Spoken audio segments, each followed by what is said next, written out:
Okay, let's talk about SVD, or Singular Value Decomposition of a matrix A.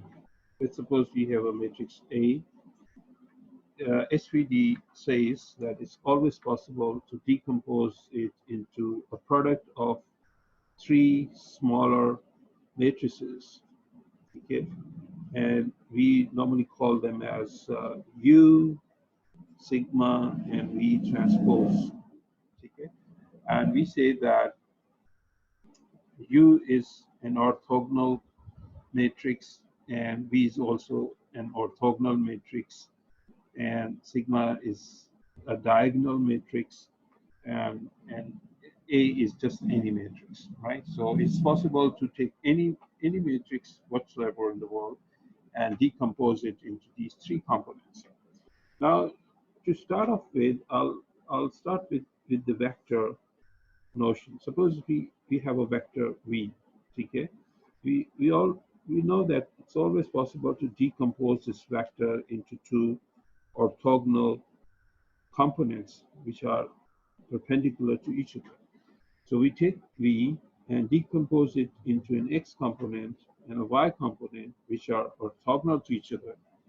And we also notice at the same time that the size of X is different from size of Y, and these are two different from size of V, right?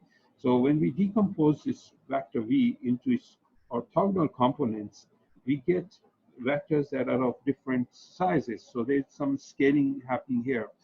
So similarly, when we decompose a matrix into its components matrices, we get orthogonal components here, but they are of different sizes. So we have to scale them to get back to A. And this diagonal matrix sigma over here is doing that scaling. This is the factor that increases or decreases the size of the U vectors or the V vectors so that we get back the original matrix. Suppose this A matrix is made up of many column vectors, A vector, A2 vector, dot, dot, dot, AN, right? These will be decomposed into unitary vectors. So U1 is of unit length, and U2 is of unit length, and dot, dot, dot, UN is of unit length.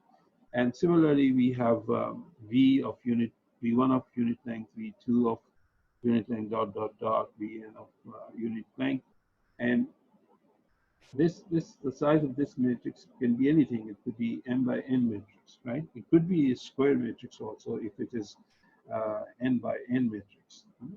In that case, these all will also be n by n matrices, right? But if we talk about the more general case where m is not equal to n, then we get this matrix as n by n, and normally this is also n by n, but this one is n by n matrix, right? This one over here. So what do we mean when we say that U is orthogonal or orthonormal? It simply means that its component vectors are all perpendicular to each other. For example, U1 is perpendicular to U2, and U is perpendicular to U2 as well as U3, and so on and so forth. They're all mutually perpendicular to each other. That is, if you take the inner product or dot product, it will come out to be zero because they have nothing in common. So that's why we call them as orthogonal. And we call them as orthonormal because the length of each of these individual vectors is one. They're all unit vectors, right? This is of size 1, U2 is of size 1, and UN is of size 1. Similarly, we have V also as orthonormal. All its components are perpendicular to each other, and they are of unit length. Whereas this sigma is actually a diagonal matrix, which means that only the diagonals are non-zeros. Everything except diagonal is zero. and these sigmas, they're also they're the only elements that are not zero, right? Sometimes they can be, some of them can be zeros, but we'll just leave aside that case for right now.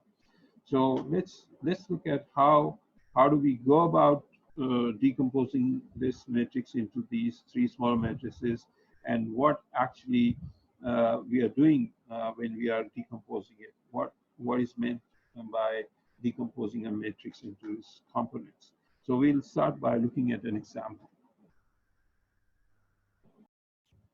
Okay, so I'll use movie rating as an example. Let's suppose we have movies um, over here and users over here, and each user is assigning a particular rating to a movie that they have seen. For example, user one, this row is user one, and user one has, let's say, seen movie one, and it likes movie one, so it gives a high rating, 5.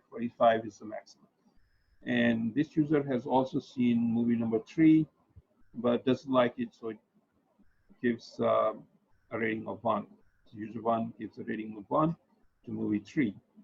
Similarly, the user number 2 has not seen movie 1, but has seen movie 2, and is sort of neutral about it, so she gives a 3 to this movie. So in the end, we have all the values filled in. Some of the cells are blank because these users have not seen these movies. So you can imagine that it will be eventually a very sparse matrix in the end, because not every user would have seen all the movies, right?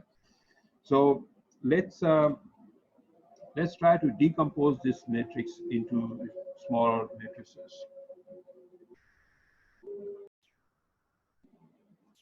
Okay, so let's try to decompose this matrix into its component matrices. We can do this by looking at the characteristics of users and movies, for example. So let's suppose I try to characterize or categorize users into some categories, and let me, for the sake of this example, just pick whether these users like science fiction movies or not, right? So let's suppose I have 1, 2, 3, 4, and 5 users: user 1, user 2, user 3, user 4, and user 5. And the characteristic is like sci-fi or not. So if user 1 likes a sci-fi movie, I give it a rating of 1. And if user 2 doesn't like sci-fi movies, I give it a rating of 0, right? So similarly, I get ratings for all the users. These are not ratings, these are characteristics, right? So 1 means that this particular user 4, likes sci-fi movies, and user 3 doesn't like, because there's a 0 over here. Similarly, I can characterize movies by whether they are sci-fi movies or not, right? So let's suppose I have 4 movies. The first one is not a sci-fi movie, but the second one is a sci-fi movie. The third one again is not, and the fourth one is a sci-fi movie. And these are my movies. Okay, this is M1, M2, M3, and M4. Okay. Now I try to predict the ratings these users will assign to these movies, just based on this one single characteristic, right? So user 1 likes sci-fi movies. The movie 1 is not a sci-fi movie, so it will get a 0, right? The user 1 will not like sci-fi movie 1 because it's not a sci-fi movie. User 1 will like second movie, will not like the third one, and like the fourth one. But on the other hand, okay, so now if you look at user 2 doesn't like sci-fi movies, but and movie 1 is not a sci-fi movie, so it will get a rating of 1 over here. But this is a sci-fi movie, M2 is a sci-fi movie, and U2 doesn't like him, so we'll get a 0 over here. And similarly, 1 over here and a 0 over here. In this way, we'll be able to fill the entire matrix over here, right? And since user 2 is very similar to user 3, I'll get the similar ratings here. And since user 4 is similar to user 1, I'll get ratings similar to user 1 over here. And finally, user 5 is same as user 3. So I get those same ratings here. So now I have this complete matrix of ratings based on just two smaller matrices. Now this one is a column matrix, and this one is a row matrix, which means that there's only one column in this matrix, and there are 5 rows in it. And in this matrix, there are just there are 4 columns, but just 1 row in this one. And over here, I have a 5 rows by 4 columns matrix over here, which is made up of the predicted ratings by users based on the characteristics of the movie and whether the users like that characteristic or not, right? So what is this function that is producing these values over here, right? So if this is the matrix U and this is matrix M, so probably what's happening is we are doing an exclusive NOR over here with M to get the results or ratings, right?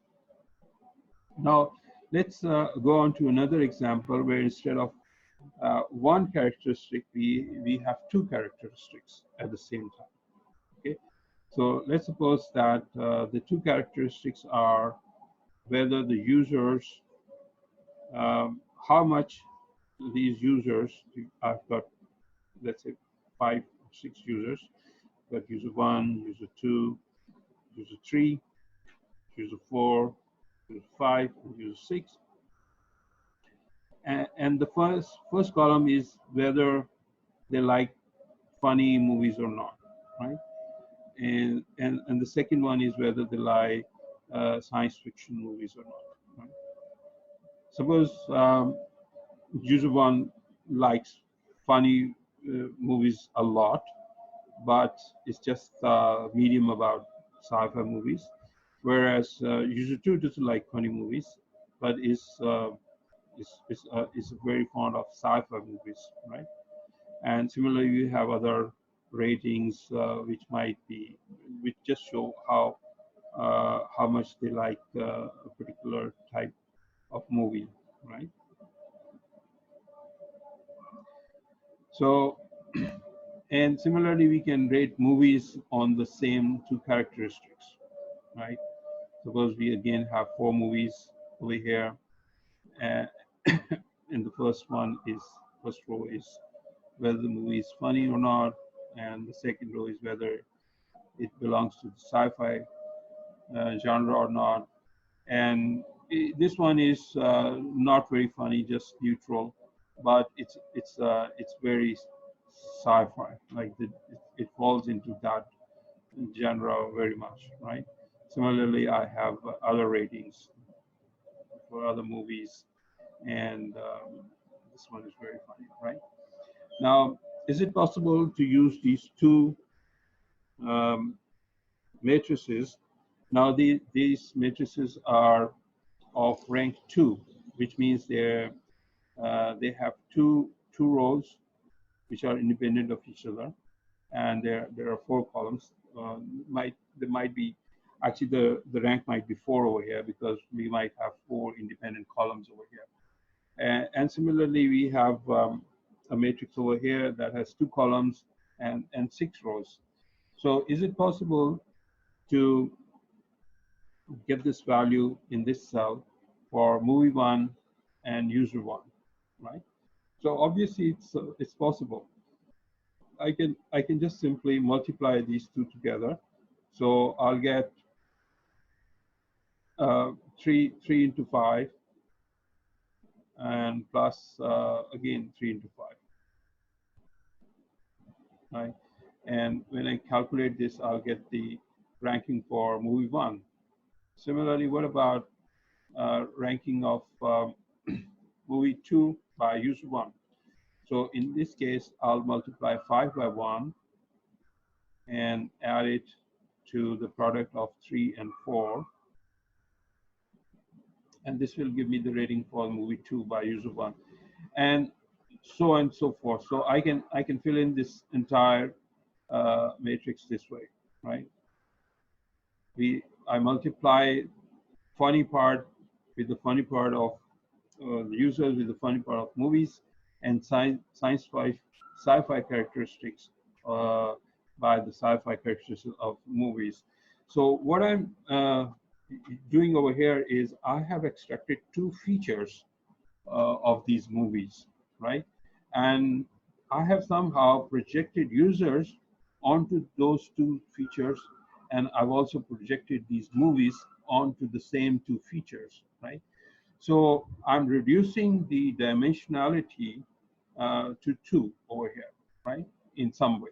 So I have a subspace which just consists of 2 features, whether the movie is funny or not, and whether or not it belongs to the sci-fi genre, right?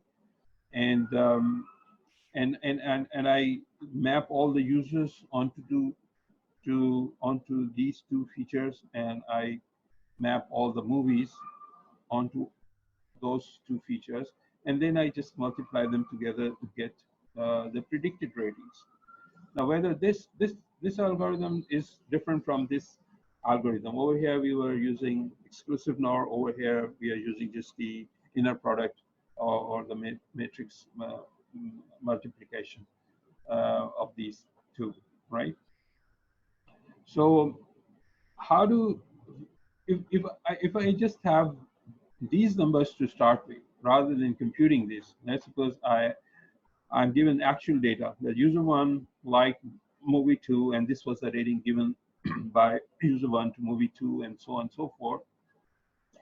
And then based on that data, I try to figure out how many characteristics are sufficient to mimic this ratings matrix, right? What is the best way to find out not just the features, what are the 2 features that I should select, because movies can have many features. They can have, for example, the genres can be sci-fi or just fiction or horror or action and so on and so forth.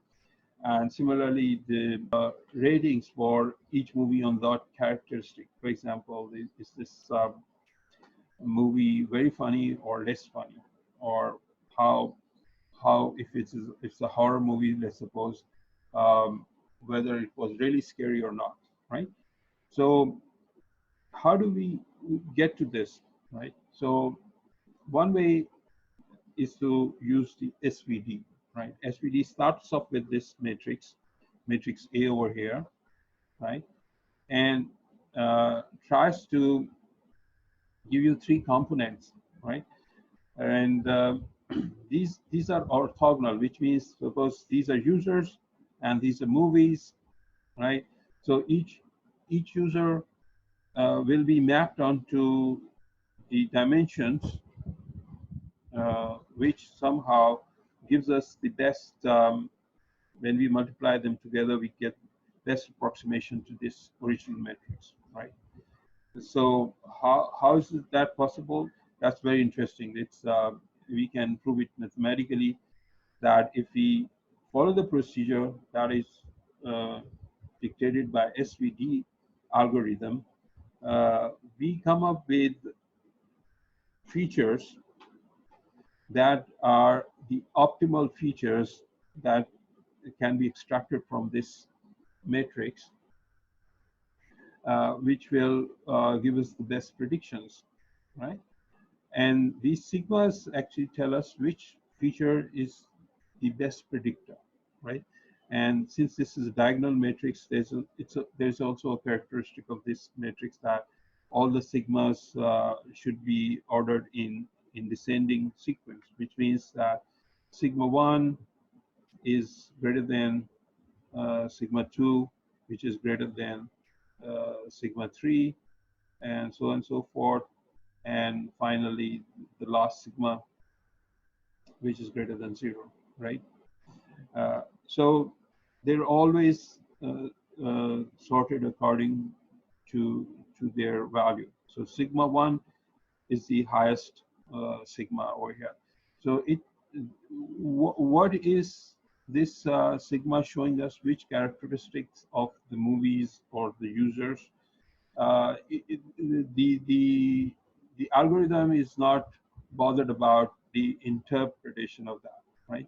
So humans can look at the movies and try to figure out or guess which is this factor which is common among all those movies, and every time that characteristic of movie is present, then users that like that characteristic give it a high rating, right?